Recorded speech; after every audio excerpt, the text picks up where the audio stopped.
lindo, amado e abençoado, a paz do Senhor Jesus, a paz que excede todo entendimento. Em mais um Tira Minha Dúvida, pastor, a paz do Senhor, pastor, seja Pai do Senhor, bem-vindo. queridos, do canal da missionária Ângela Berti, né? Você não fala, eu vou falar. O que foi? Inscrevam-se no canal da missionária Ângela gente, Berti e não inscrevam. esqueça de marcar aí embaixo no sininho para receber as notificações, porque o canal está Uma lindo bênção. de Jesus. Mas é mais bonitinho você falando, pastor, você pedindo. Jesus é lindo? Jesus é lindo. Queridos, a pergunta hoje é assim, ó, tira minha dúvida. Pastor, eu só posso ser batizado no Espírito Santo depois de ser batizado nas águas? Não. O batismo do Espírito Santo, ele independe da ação do homem. Em outras palavras, simplificando, Jesus não precisa da mão do homem para batizar no Espírito Santo. E eu vou provar na palavra. Em duas leituras bíblicas. Vou usar a Bíblia, a palavra de Deus. Você que está aí, pegue a sua Bíblia, abra primeiro em Atos dos Apóstolos, capítulo de número 10. Entendeu a pergunta, irmãos? Só posso ser batizado no Espírito Santo depois de ser batizado nas águas? Pronto. Vou mostrar duas situações. Vou mostrar o batismo do Espírito Santo com o dom de línguas acontecendo no caso da pessoa não ter sido batizada nas águas e Jesus batizou no Espírito Santo, e a pessoa sendo batizada no Espírito Santo depois de batizada nas águas. As duas situações para ficar mais fácil para os irmãos entenderem. Então pronto. Capítulo 10 de Atos. O que aconteceu? Cornélio era um centurião romano. O que é um centurião romano? Ele era comandante de uma centúria. Uma centúria era um comando militar romano, onde existia 100 ou mais soldados. Centúria vem de 100. 100 ou mais soldados. Cornélio era comandante de uma centúria. Em outras palavras, Cornélio era o homem que pertencia ao exército que crucificou Jesus. Olha como é interessante isso. Ele era comandante de parte de um exército que crucificou Jesus, porque Jesus foi acusado pelo sinédrio, pelos fariseus, saduceus da época, pelos escribas, foi acusado, mas foi condenado pelo fato de Pilatos ter lavado as mãos, e Jesus foi entregue, e foram os soldados romanos que praticaram a crucifixão. Por quê? Porque os soldados do sinédrio não tinham autoridade para realizar a crucificação. Não tinham, só o exército romano. Então Jesus foi crucificado pelos soldados romanos. Logo, Cornélio era um comandante desses soldados. Não dos que crucificaram, mas era um comandante do exército romano. O que é que acontece? Pedro está numa casa e era a hora do almoço. Pedro sobe para o primeiro andar para orar antes do almoço. E Deus fala com ele em visão, dizendo: Pedro, vem aí os homens buscar você para levar você à casa de Cornélio. E Pedro vai, porque Deus disse que era para ele ir. Porque se fosse pela vontade de Pedro, Pedro não iria. Eu ir na casa de um soldado romano, de um comandante, não foi nada. Mas como era Deus que estava mandando, ele foi.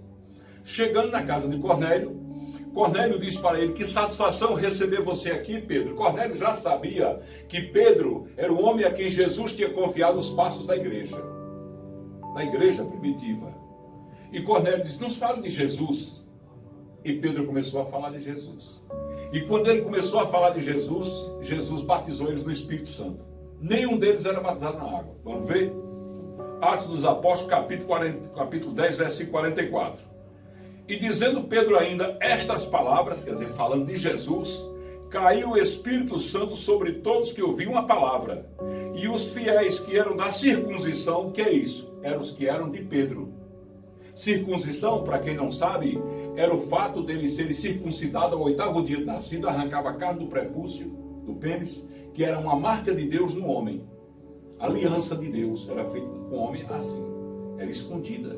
Como nós hoje, ninguém sabe que você tem uma aliança com Deus. Vai sentir Deus quando olhar para você, sabe que você é uma mulher de Deus, mas está no seu coração a aliança de Deus com você. Bom, mas aí os que iam com Pedro, quando foi, segundo os historiadores, foram mais 6 com ele. Aí diz: e os fiéis que eram da circuncisão, todos quanto tinham vindo com Pedro, maravilharam-se de que todo o Espírito Santo se derramasse sobre os gentios, porque os ouviram falar em línguas e magnificar a Deus.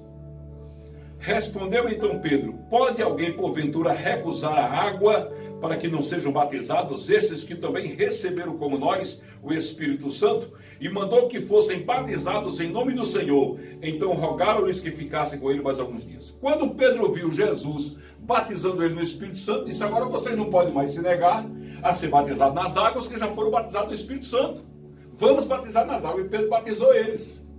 Aqui está o batismo do Espírito Santo antes das águas.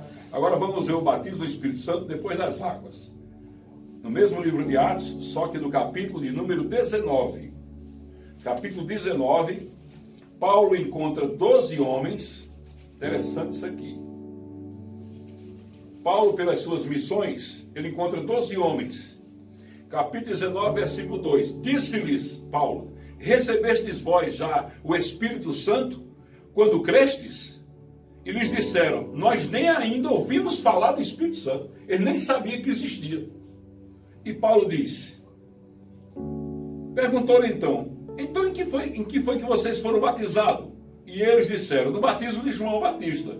Mas Paulo disse: certamente João batizou com o batismo do arrependimento, dizendo ao povo que cresce no que após ele havia de vir, isto é, em Jesus Cristo.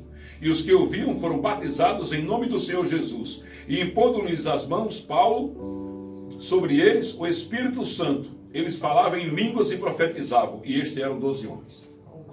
Então está explicado.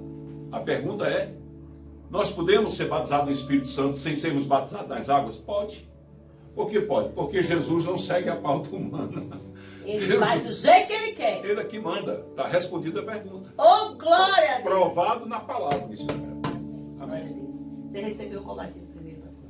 Eu fui primeiro batizado no Espírito Santo. Vou lhe explicar por quê. Porque foi uma época que sua mãe estava doente, e eu era católico, e o irmão Amaro me convidou para um culto de sexta-feira, um culto de oração. E eu fui batizado no momento em que o pastor mandou a gente ficar em pé, e eu fiquei em pé, fecha os olhos, eu fechei os olhos, e começamos a fazer uma oração. E naquela oração, um fogo desceu sobre mim. Mas sabe aquele fogo gostoso, que enche o seu coração de alegria? O fogo desceu sobre mim, foi lá embaixo dos pés e voltou. E ficou aquecendo todo o meu corpo. E eu comecei a falar em línguas. E Amaro foi um que ele disse: mas que coisa linda, rapaz, Jesus te batizou antes de te batizar nas águas. Eu só fui batizado nas águas um ano depois. Kelinha, né? Kelinha está aqui conosco, está gravando aqui. Ela disse: Sandy, eu recebi um presente muito lindo. Porque no dia que eu fui batizada nas águas, também fui batizada no Espírito Santo. Foi. Os dois batizam ao mesmo tempo. Oh, glória a Deus, isso é muito lindo, irmãos. E foi numa oração também, pastor, né? Os irmãos que não sabem, foi uma experiência muito linda. Ela disse que, né, após descer as águas, o pastor ministrou uma oração. Eles já estavam chorando antes, né? Que o pastor falou para ela da alegria dele de como o pai poder, né? Naquele dia, missionário, naquele dia, vários irmãos foram batizados no Espírito Santo ali. Havia muita gente chorando e era a emoção de sentir o Espírito Santo de Deus batizando eles. Eu vi o rosto de Kelinha nas fotos, que eu não pude ir. Eu disse: o que aconteceu, gente? Kelinha tá assim. Eu fui perguntar, ela disse: porque eu fui batizada nas águas e também no Espírito Santo. Isso é que é presente. E é mesmo, isso é que é presente. Que coisa linda. Queridos, tá, então, mas tira minha dúvida, pastor, e virão outros para a glória de Deus, para nós aprendermos. Depois nós vamos fazer um vídeo. Vai ser um vídeo mais longo. Amém. Nós vamos fazer um vídeo para falar sobre dons e frutos do Espírito Santo. Amém. O que representa. E qual é, dos dons do Espírito Santo, o dom que o Espírito Santo, falando através do apóstolo Paulo, disse que era o mais importante. Porque o dom que mais aparece, missionário, é o de línguas. É o de línguas. Por quê? Porque é o que fala. No meio de uma multidão, se alguém se levanta falando alto, todo mundo vai olhar para ele. Então ele chama mais atenção sobre si. Mas tem o dom da sabedoria, que é o dom de ensinar a palavra de Deus. E ensinar e as pessoas aprenderem. Que Paulo diz que é o dom mais importante. Então, nós vamos mostrar isso na palavra no outro estudo. Exatamente. Mais especificamente, com mais tempo ainda, porque nós queremos aprender. E é por isso que a gente fala: tira minha dúvida, pastor. Até a próxima. Deus abençoe, queridos. Fiquem na paz. Inscreva-se no canal da Missionária Elizabeth. Por favor. E recomende a outros. É um canal de Jesus. Já se inscreveu no meu canal? Já, estou inscrito. Você não vai botar ela no pocinho, A paz do Senhor, queridos. Até a próxima oportunidade, em nome de Jesus. Deus abençoe.